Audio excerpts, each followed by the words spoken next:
A recent Iowa State University study shows that even the most modern dry spinner fertilizer applicators with recent calibration can still not achieve accurate spread patterns. In this particular Iowa State University study, the applicator was calibrated to apply 216 pounds of fertilizer material per acre across a 60-foot swath width. But when pan tested by Iowa State engineers, 30 feet of the 60-foot swath directly behind the midpoint of the applicator only received 177 pounds of fertilizer material per acre. In other words, 40 fewer pounds of fertilizer material than what the machine was calibrated to apply. Liqui-Grow, however, has developed a fertilization systems approach that eliminates the problems associated with inaccurate dry fertilizer applications. We use cost-effective high-nutrient analysis liquid suspension fertilizers that are more viscous than clear liquid fertilizers, but can still be precisely metered with rate controllers and flow meters to ensure every acre of every pass is receiving the agronomic rate of fertilizer prescribed to maximize crop yields and economic returns for our customers. We are loyal to Liqui-Grow for several different reasons, but first and foremost, we think it's really about the professionalism and the trust that the employees here have, and we have the confidence in their ability to make things happen when we need it done. We know that when we can call Liqui-Grow and have a quality job done very quickly, if the weather's changing on us, we think that that's really important to our operation. So it's about the professionalism and it's about the trust that we have in the people and the equipment that they have here. We're also pleased with the relationship with Liqui-Grow because it's been such a long-standing relationship for us that we've got the confidence in their financial strength and their ability to recommend products to us based on what we need. I know who the owners are. I feel like they've got their employees, their customers' best interest in mind when it comes to doing business, and I feel really comfortable that if I place money with these guys, not going to be issues down the road, making sure that that product gets to my farm, in a very efficient and professional manner. Really, it's the people, flat out. It's the people that move my business forward because they are the expertise that I need to be a better farmer. My name is Scott Tinsman, and I'm the Chief Operating Officer of Liqui-Grow Twin State. For the past 60 years, our success has been driven by the ability to add money to the farmer's pocket. Our belief is if the farmer spends $1 with us, we should be able to provide him $1.50 back. My name is Hovey Tinsman, President of Liqui-Grow. I believe in liquid suspension fertilizer because it allows us to make the right product at the right time and apply it at the right rate for the most efficient benefit for the plant. We play an important role in making sure we can get as much information to the farmer that's state-of-the-art as possible. We prioritize R&D investment because it is our goal to prove in the field ways in which new technologies can make things more profitable for our customer. What I like most about working with ag is truly the people. They're just nice people. We're all working toward a common goal, and that is to be the most efficient, productive farmers we can be.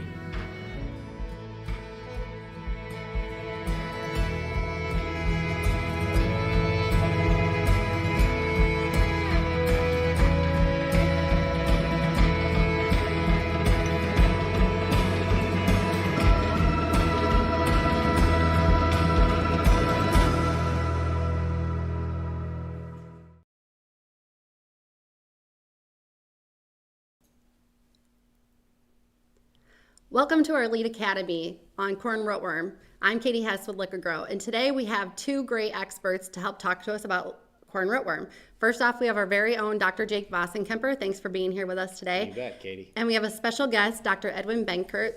And Dr. Edward Benkert, you're from Bayer, and you are the corn rootworm specialist for all of Iowa. Can you tell the folks a little bit more about yourself? Yeah, so I'm a seed and trait technology development representative for Bayer Crop Science.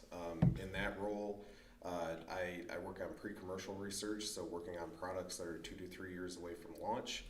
as well as providing technical support for our different products to support launch and then also after launch for our sales teams and our agronomists. My territory is kind of southwest Iowa, but my background, so I have a PhD in entomology where I worked on corn rootworm management and BT resistance. And so because of that background within Iowa on our team, I'm kind of the go-to person when it comes to corn rootworm questions. So. Great. Well, we are very glad to have you here today. Yeah, thanks for having me. So before we get started, if you have any questions for these two, you can put them in the live chat and we'll be able to read them, or you can send them to us at questions@liqui-grow.com and we'll be reading those as well. Before this, we did ask our team for a few questions to get us rolling, so I do have a few already for you. And then don't forget, we do have one more live session tomorrow, and that's going to be on tax planning, something we haven't ever done before. So hopefully you can jump on at 9 o'clock tomorrow and watch that one as well. So are you guys ready to get started? You bet. Great. So Jake, I kind of want to start off with you because you've been in our territory this last summer. Where are these rootworm pockets at in our territory, and how do they look? How bad is it? Yeah, Katie, so in 2020, as well as 21, we've had higher than normal rootworm pressure in our geography. And so, where that's been heaviest has been focused, I'll start with north of 80. So generally speaking, north of 80, we've had higher rootworm pressure than south of 80. If you want to get a little bit more specific, it's kind of that northeast Iowa portion of the state, which would represent our territory, of course. So we're talking about the DeWitt, we're talking about the Tipton, the Traer location, West Liberty, Aledo's kind of on that edge. We're at Aledo today, we've kind of been on the edge. As you move south, though, south of 80, Roseville, Morning Sun, Mount Pleasant, they haven't really had their rootworm issues. As you get up in north central Iowa, our Traer, Hampton, Clear Lake location, those locations have also had heavy rootworm pressure for the last 2 years. And we've kind of seen it was not, heavy in 20, but heavier in 21. And we talked about that quite a bit here recently at some of our lead sessions, and that was due to the drier conditions that we've had over the last couple of years, particularly during the rootworm hatch period. If we don't have if we don't have a wet June and early July this coming year in those same geographies, we could expect high rootworm pressure again, like we've talked about some other lead meetings. Potentially expect high rootworm pressure again if we don't have a wet June and July that would kill those larvae in those regions. And if we look at those regions and those heavy pressured areas, how does the life cycle of a rootworm affect this? And what are the 3 types of rootworms that are out there? Yeah, so there's 3 rootworms, that we see in Iowa. The southern, the western, and the northern. The southern corn rootworm has a pretty different life cycle from the other 2 and isn't really an economic pest in Iowa. But the western and the northern corn rootworm, they're going to have a pretty similar life cycle. So eggs are laid by the adults in cornfields, in late summer, early fall. Those eggs overwinter in the soil in those cornfields before they start development again in the spring, where the eggs will hatch. They go through 3 life stages as a larvae, and that's when the feeding is going to occur on those roots, is in that larval stage. And once they complete development as a larvae, they go into the pupal stage, where then they emerge from the soil as adults. And then as adults, they're feeding on those fresh silks and fresh pollen. They're kind of flying around, searching for those food sources, searching for other adults, and then they're going to be mating, so then they can go back into the soil in the field and lay their eggs to start the generation again. And then can you talk a little bit more about that extended diapause that we talked about earlier? Yeah, so that's kind of the normal life cycle that both species follow. They both do have some variations to that. So with northern corn rootworm, those are going to be the little green beetles that'll be flying around.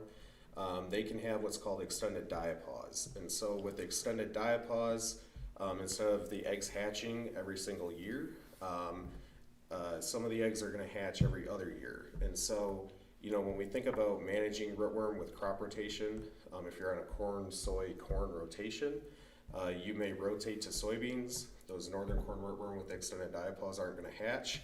And you rotate back to corn, and then that's when those eggs will hatch and you could get some feeding there. So that's the northern corn rootworm way life cycle variation. Western corn rootworm, it's a little different. We call it the western corn rootworm variant. And so in this life cycle, instead of going back into cornfields to lay their eggs in corn, the western corn variant will lay its eggs in any field. And so at that point, it kind of becomes luck of the draw. If they lay their eggs in a soybean field, that's going to be rotated back to corn the following year. You could see some feeding because of that variant. So. And Katie and Edwin, Edwin and I were talking a little bit. The extended diapause or the western corn rootworm variant can be a problem occasionally with rotation. Mm-hmm. But in our geography, 95% or plus of the rootworm service calls I've been on have been in long-term continuous corn.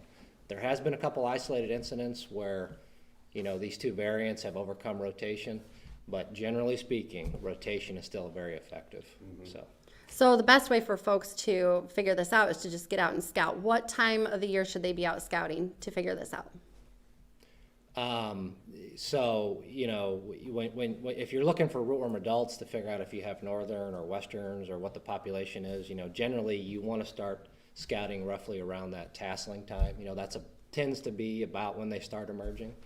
So that's when you want to be out looking for adults to see what the pressure level's like and to see, do you have northerns or westerns? To make plans for the next year. Correct. Or if you're going to make a decision to apply an insecticide with your fungicide, for example, to try to manage the adult population.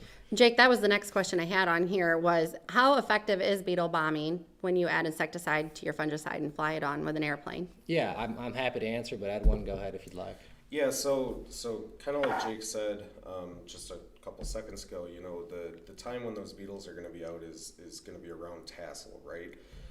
And so when we think about a fungicide application, we're kind of targeting that R1 plant stage for when we want to be putting that fungicide on. But with the way rootworm develops, that may not always be the best time to be putting on that insecticide. And so if you're planning on putting an insecticide on to beetle bomb or manage corn rootworm, you really have to be out in the field scouting to kind of determine when the best time is to be spraying those beetles. Because if we think about our insecticide products, most of them, if we're lucky, have a 2-week residual at the most. And when we think about corn rootworm emergence, it's a long event, right? So beetles can emerge for 6 to 8 weeks, with most of the beetles coming out over a 4-week period. And so if we're trying to target corn rootworm with a single spray, we're probably not going to be very successful, even if we get the timing right. So we often have to think about maybe doing 2 or even 3 sprays. And so at that point, if we have rootworm that's in that high of a population that we're trying to manage with 2 or 3 sprays of an insecticide, oftentimes it's just more economical. It makes more sense to rotate to a soybean or another crop. Yeah, I would agree. I mean, if you have rootworm pressure that high that you think you need to be out there spraying 2 or 3 times, at that point, I think if you absolutely can, it'd be nice to be able to rotate. That's going to be the ultimate fix. Katie, you and I have talked about this before. It's not that an insecticide at R1, a pyrethroid at R1, they're not all that expensive. It's not that it can't help. It definitely can. But don't think that, you're going to kill all the adults by doing that and you're going to manage all the rootworm eggs by doing that. I mean, it can help, but just have realistic expectations when you do that if you're just going to apply insecticide with your fungicide.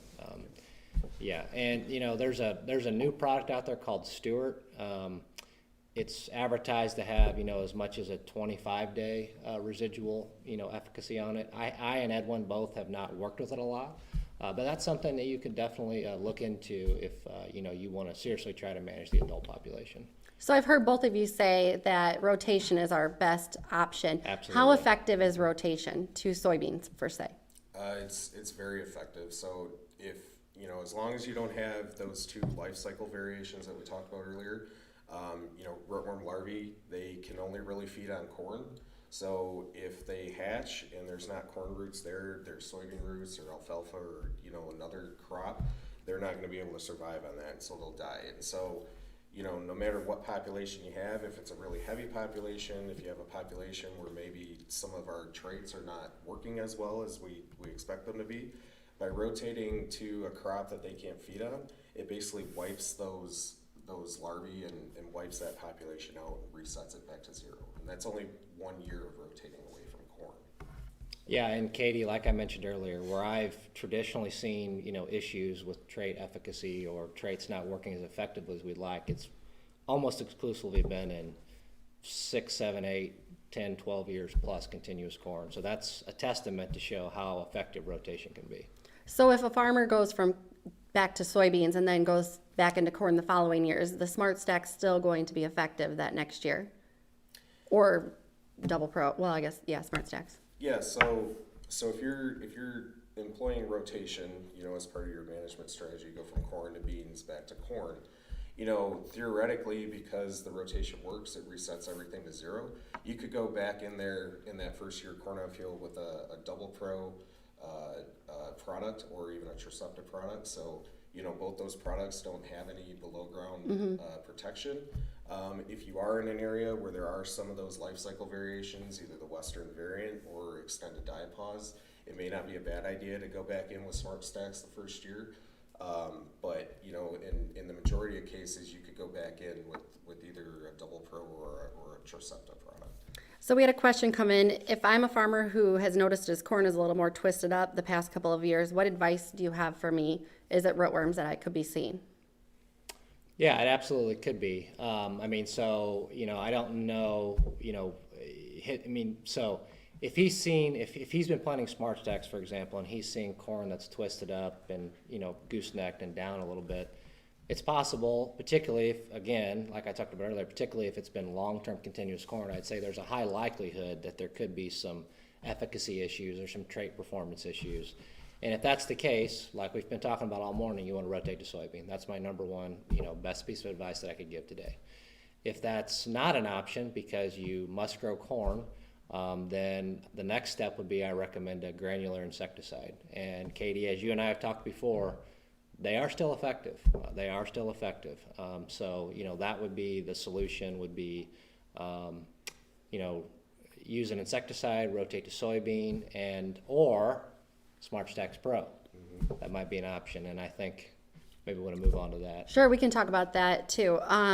Edwin, this is probably going to be mainly focused on you. Jake, if you've got anything to add to, that'd be great. Yeah. Smart Stacks has been out since about 2009. What benefits have we seen from this technology?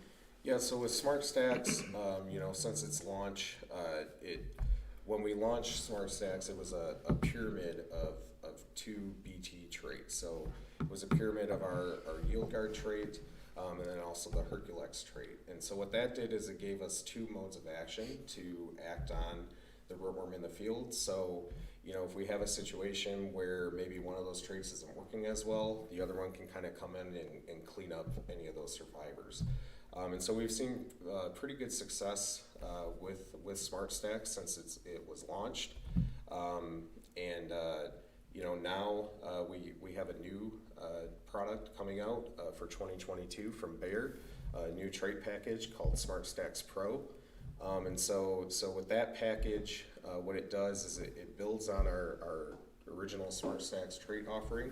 So we still have the 2 BT traits in Smart Stacks Pro that we have in Smart Stacks. But with Smart Stacks Pro, we're adding an additional mode of action called RNAi, or Rna Interference. And so with this mode of action, it's 3 modes of action in Smart Stacks Pro. But the RNAi is also a different site of action than those BT traits. So it's, kind of going back to that pyramid aspect. The RNAi, if we have a situation where, maybe we're seeing some slippage or we have some heavy pressure, it's one more mode of action in that field to act against those rootworm and help manage that population. Can you talk a little bit more about the RNAi and how you said earlier, the protein thing that you were talking about? Yeah, yep. So, the difference between the BT traits and the RNA interference. So if we kind of think and go back to how the BT traits work, right? So the trait is expressed in the root tissue. The larvae comes in, it feeds on those roots, where it then eats the trait. Once the trait goes into the larvae's stomach, it's going to create holes in the stomach lining. So the larvae kind of gets like an ulcer almost. And eventually it'll get enough holes where the stomach lining breaks down and that causes death. And how long is that time frame? So that it's pretty quick. It's about 10 to 12 hours after they start eating the roots that contain that trait. So that's how BT works. With RNA interference, it's a completely different mechanism. So with RNA interference, we're going in and disrupting the process that DNA uses. And so in a normal, the normal process would be, if we think of, we have DNA, right, as kind of the instruction booklet.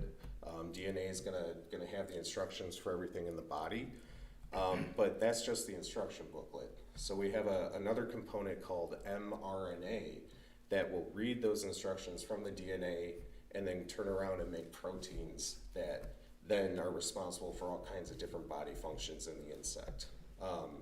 And so that's the normal process. DNA is read by mRNA, which turns around and makes those proteins.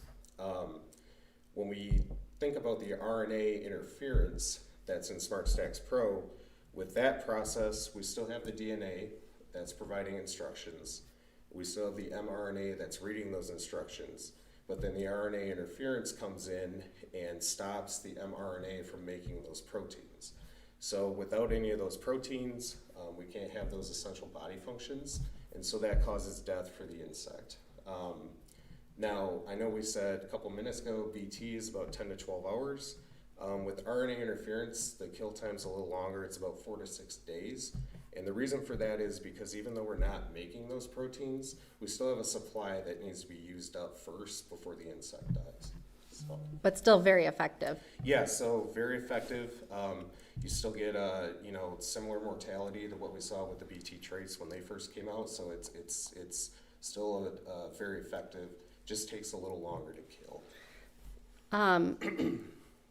So the yield difference, is there going to be a yield difference in our SmartStax Pro options versus our SmartStax? So in fields where we don't have rootworm pressure, to kind of act on the roots, we don't see any yield difference between our SmartStax Pro and our SmartStax hybrids. So I know when Herculex first came out, there was a little bit of a yield drag there, a couple bushel. We don't see that with SmartStax Pro versus SmartStax. But if we are in a field, where SmartStax maybe isn't working as well as we would expect it to, and we compare that SmartStax to that SmartStax Pro, we will see a yield bump with SmartStax Pro just because of the increased root protection that hybrid is providing versus a SmartStax hybrid. Okay, and so what about, when will SmartStax Pro be readily available to farmers? Yeah, so in 2022, we have a limited launch where SmartStax Pro is exclusive to Bayer brands, so decal. In 2023, we're going to have an expanded launch, so it'll still be available in our Bayer brand, but then it'll also be available through our Corn State partners, and so that's kind of what we're looking for. 2022, a little more limited, but 2023, full launch. And Jake and I have been working with our own team on this, and Jake, we have a few SmartStax Pros out in our region, right? We have some SmartStax Pro here, there out in our region, yep. Cool. How can we use this technology to preserve it as long as possible? Yeah, so I think it kind of goes back to, what we talked about earlier, kind of using all the tools in our toolbox, right? So SmartStax Pro, it is effective. It's very effective, but it's also not a silver bullet, right? So, there is a little bit longer kill time with that RNAi. And so, certain situations, there could be some feeding on the roots. And so, we kind of need to go back to the basics, right, in terms of managing rootworm. So scouting, we need to understand where our fields are at. Do we have rootworm pressure? Do we not? And then kind of look at our management tactics. Can we continue using a trait like a SmartStax? Do we need to look at maybe using a Smart Stacks Pro, or do we need to look at, either rotating the beans or maybe using a soil applied insecticide? So just kind of using all the tools in our toolbox to help kind of preserve that RNAi technology as long as possible. Yeah, and so Katie and Edwin, we were kind of talking before the session here. The thing we don't want to do is if we've had, issues with Smart Stacks, for example, or Chrome or whatever you might have, if you've had issues with, killing rootworm with traits, what you don't want to do is just plant Smart Stacks Pro after Smart Stacks Pro after Smart Stacks Pro, because if we're not careful, in a few, after time, we'll end up back in the same boat. So we still want to use crop rotation. We still want to use insecticides, if we think we need to, meaning in a rotation, so use insecticides, then plant Smart Stacks Pro. We need to do things to confuse the rootworm, like you've told me, Katie. That's a good analogy that you use. So still want to practice good IPM. You don't just want to plant Smart Stacks Pro, Smart Stacks Pro, Smart Stacks Pro. That's Sounds like the best thing we're going to need to do this summer is get out of our trucks, get our shovels, and go dig some roots and float some larvae. That's always a good idea, Yep. yes. Yeah. So Edwin and Jake, do you see anything coming down the pipeline after the Smart Stacks Pro on on traits? Yeah, so from Bayer's aspect, we are excited for the launch of Smart Stacks Pro, but we're always working on the next best thing when it comes to technology. So we do have our 4th generation corn rootworm trait package in the pipeline right now. We're doing field testing on that, still making sure that it works. We've seen very good results so far, but we're still doing our field testing. Still have to go through the regulatory process in order to get that registered. But it's not like we're releasing Smart Stacks Pro and we're stopping. So we're still working on our technology pipeline and still trying to bring the best traits forward. With Smart Stacks Pro coming, will Smart Stacks Original just go away then, and everything will go into Pro? So right now, with the way our breeding process works, we're still going to have Smart Stacks hybrids alongside Smart Stacks Pro.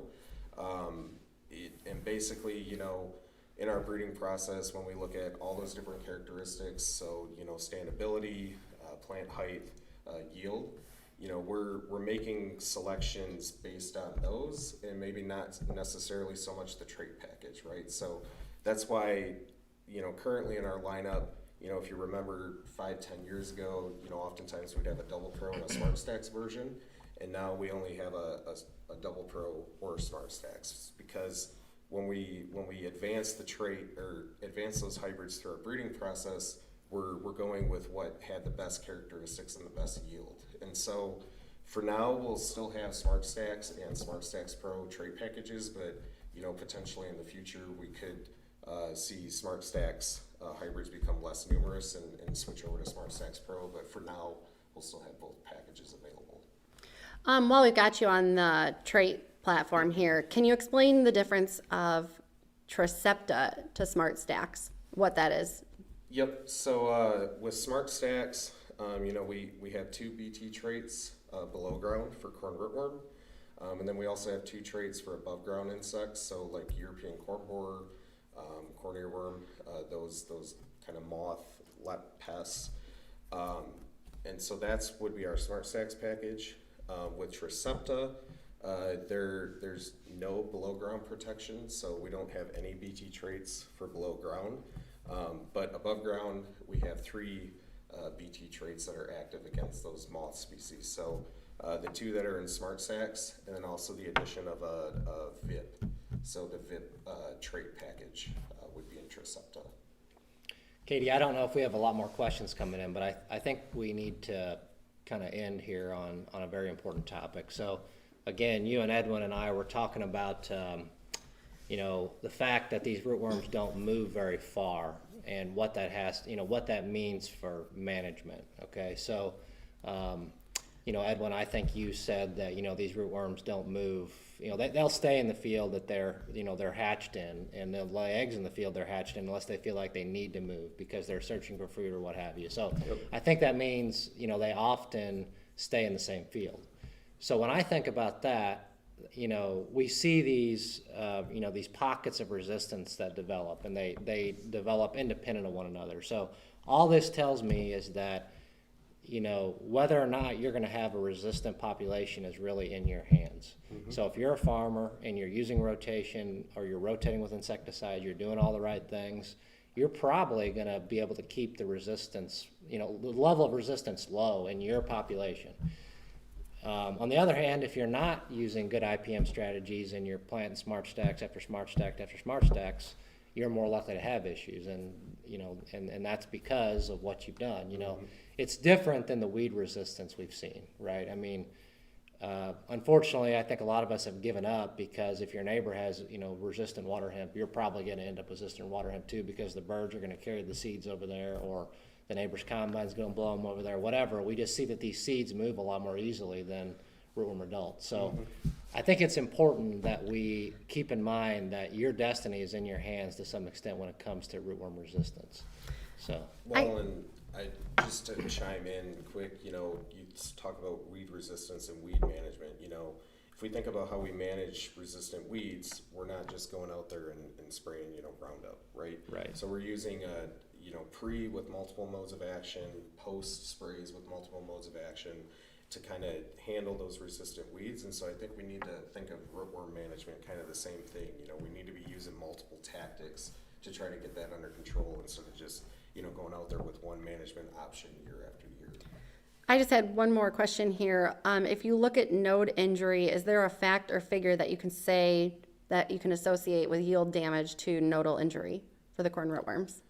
Yeah, so academic studies indicate that, you know, on that 0 to 3 scale, you know, with 0 being no injury, 3 being 3 nodes having been fed, a score of 1 will equate to around 15 to 17% yield loss.